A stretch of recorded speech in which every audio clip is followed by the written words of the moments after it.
हे शनिचरा बाबा, हे शनिचरा बाबा, एह जन्म में तय करा गोड़ में मरले वाला कबा, अगला जन्म टेढ़े हो जा। बड़ा हमारा लाज लागल बा सुनील भैया, जरूरी बा। ए मंच पर हमारा के केहू गाड़ी केहू ना हमारा के दल रहला। एजा हम अभियंता जी से गोले बनी कार्यक्रम, एजा हम सुदर्शन यादव जी से गोले बनी कार्यक्रम, सभे कोई आई रहुए, लेकिन लोथवा ना ससुर ते अपना के बनतर ब्यास देखो देखा तनी टेबुलवा में मुड़िया ढुकौले बा, टेबुलवा में ना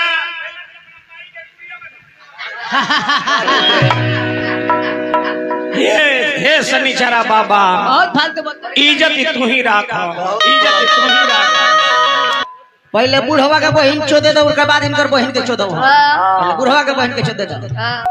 एगो चैन वाला भाई ना आई कहत रे भैया की बड़ा बढ़िया गम के गाना बड़ा बढ़िया लयदारी गौले। ये बहन चोदवा के आवाज कहाँ बा कर तो बुझाता के मुंह में माई मुद्दे ले बिया कर आवाज जड़ गई बहन चोदवा। टेबल पर पहले चढ़ जाए तब करा के गाड़ी पहले बहुत बोले जब पेट में एक लाइन कर सुमिरन में नाम ले आनी आता ना बहन चोद गरम भाई हम ओए हई बहाल के बहाई ले तब भुइया बाबा नाम कहाई ले। हे सन बरिसा के लोग भाई, एजा सब्जी मंडी लगेला नु, एजा सब्जी मंडी लगेला नु, आज के बाद जौना जमीन पर लागेला ओह जमीन पर नहीं लगा, आज के बाद सब्जी बेचे के बात है लोथवा कमाई। हां ओही में बैठ के कहे के कि लो सब्जी भिंडी ले लो, ए भैया, ए भैया चाय वाला, हेरे चाय चलाओ। चाहवा है कपड़ा में कहां गई थोड़े गरम का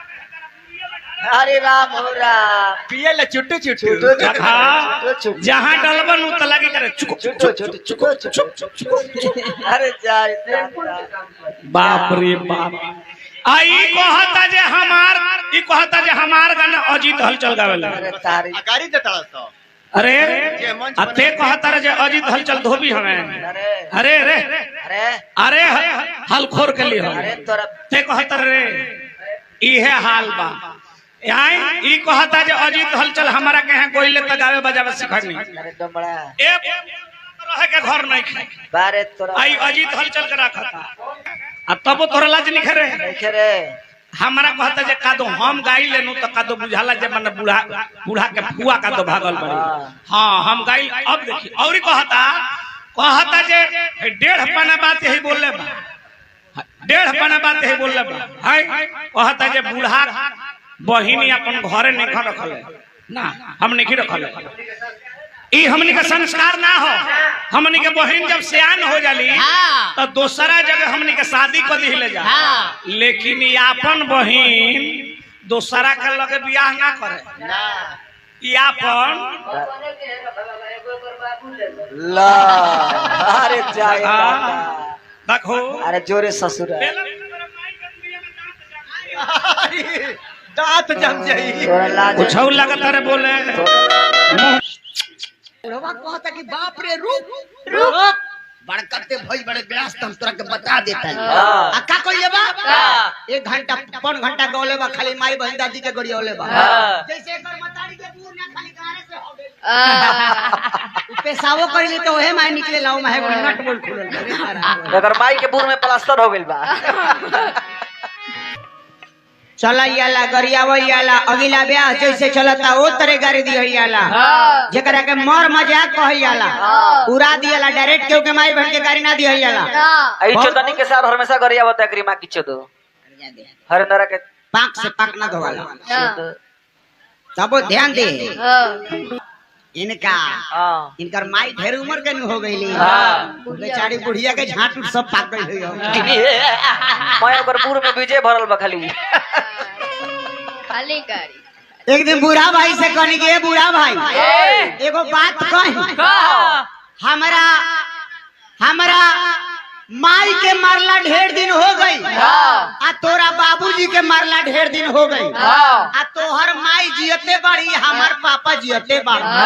तू हो बिना बाप के बाड़े हम हो बिना माई के बानी हमार माई मर गई भी तहार बाप मर गई बाड़े एगो काम करना तो अपन मैया के हमरा बाबू से बियाहवा करन दे तू हो बाप वाला हो जाई हम माई वाला हो जाई हां तोरो माई चुदावे वाली खोज ली हम भैया आर के गाड़ी देवे नहीं अपना के डांटे नहीं गाड़ी मत दी है आई बड़ा से नेटुआ के चोदल की मुंह देखी त नहीं मुंह ओ ले हमरा गरिया उतरे ओकर मुंह बुझाता है काली माई के बहिन बेटा हकली बात सब नेटुआ के चोदल दोगली के हमार बाबू इनकर भाई लागे लेकिन इनकर बाबू हमार भाई लागे ले ये आप सबसे अब छुपल नहीं थे इनका बाप से हम दुगो लगाई ले वो बेटी चोदवा कुआवा से हम दुगो लगाई ओकरो बेटी तार सरवा से गाइए लेनी तब तार माई फुआ न बच गई बिया गावे के हमारे के लोग जाने लगी तार बाप के हम भाई हई हमार बाप के ते भाई नहीं थी हम तारा बाप के भाई हई कुंवर जी से भी गौनी तोहरो से गावता नहीं आ तोरा खानदान में एकरा बाद कोनो यहाँ से ओकरो से गाई हम तो बुढ़वा से पूछल चाहिए एकर बहिनी है घड़ी पेट्रोल मुततिया कि ना ये पूछल चाहिए एकर बेटा पुरुषोत्तमो गान मारावत है घरे वो चिकन भइल बा 13-14 बरिस के हो गइल बा जेकर बाप ऐसे ऐसे करता अच्छा ओकर बेटा ऑन में जब अंधकार में जात होई आ मोबाइलवा में जो अपना बापवा के ऐसे ऐसे करत देखत होई कहत होई कितना बड़का गांडू को चोदा हुआ हम है रे वो तो सुखले लाने पिएला खाली बड़का बाप है ए लइका रे बीच में तनी रे चित्रहार तनी बीच में कहे ले लोग के मन लगाता इतना बढ़िया सब लोग टनटनैले हो एकदम भक भक एकदम पर फेंक दी एकदम हम दम काहे धरे जाए आ सबसे ज्यादा तो चैनल वाला लोग टनटनैले बक एकदम मारो ब्यास की पक पक हम फेंक दे मारे बरे बुढ़वा के भगनी गरम भइल बिया कहतर के तू चैनल वाला के मार देता रो इतना पावर बा काहे ना मारल जी ए बबुआ बने के तना लेकिन तोरा खानदान भर के जितना में खर्ची चलता होगा लोथा ब्यास के उतना पॉकेट खर्चा रोज होता है 1 लाख के मंथली हमारे पॉकेट खर्चा होता है तो हो जानम तर अरे तोरा बहिन का तोर खानदान भर तरकारी बेचत हार गेले तेरा बहिन का रे अरे अरे बक्सर हाट में अब नयका भोजपुर में एकर बाप सब दिन भिंडी बेचल सकरा बहिन ओकर बेटा के दिन दुनिया बदलल तो घर दुआर बनौल से घर दुआर देखले बानी टाटी के घर रहे बेटी एकर माई के मुंह देखला के बाद बुझला नु कि रानू मंडल के मौसी है वो सोहनी करेले ओही में चोदोइबो करेले ए गुड्डू भैया गुड्डू भैया अतने में बेचैन बाड़ा 9 महीना लगातार जौले पूरा ना होई निकली ना तौले हम छोड़ब ना हम तो लेरा दिले ए हम तो भोंक के लेरा दी लोग बाजार में माइक बा अभी लोग जागल ना होई अभी जागल ना जब बुढ़वा के भगनी का भी ना होई तब लाइन ना कटी बाजार में माइक बांध के गलती नु कर देले बाड़ो इना के मर्दे एक आध गो वॉकमैन भटवलिया भेज दे तक बुढ़िया सुनी तरह से बुढ़िया के माई के 5 मिनट भोजन का के बता दी 5 आदमी खड़ा रही है 5 आदमी आ चैनल वाला सबसे पहले अपन अपन पिन निकाल के कही चलो सब हो गई 5 मिनट भोजन जहाँ शुरू कई नहीं वो भजन हम ही गा सकिले पूर्वी गाई चाहे केहो प्रकार के भजन गाई तो हम ही गा सकिले अगर पास आवाज बा कुछो गा सकेला तो उहे गा सकेला लेकिन केहू रुकी ना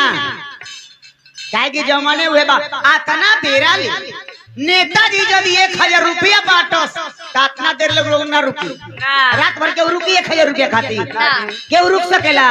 आ तब ब्यास लोग के एंजॉय लेवे खातिर रुकेला काहे ब्यास लोग के एंजॉय ना लेवेला अरे बाप ई तो बुढ़िया नु हई एकरा देखा गारे ने कोइले भी बुरो ने कोइले भी देखा एकरा एकरा गे नचनिया अरे तारा टीट में हर बात के जवाबे दिला से जवाब ना होला हां बार बार अब एक दुगो गीत सुनी और अच्छा गीत सुनावत है आ एकरा बाद समय हो गइल बा दूर जाहू के बाद 150-200 किलोमीटर पड़े लगे से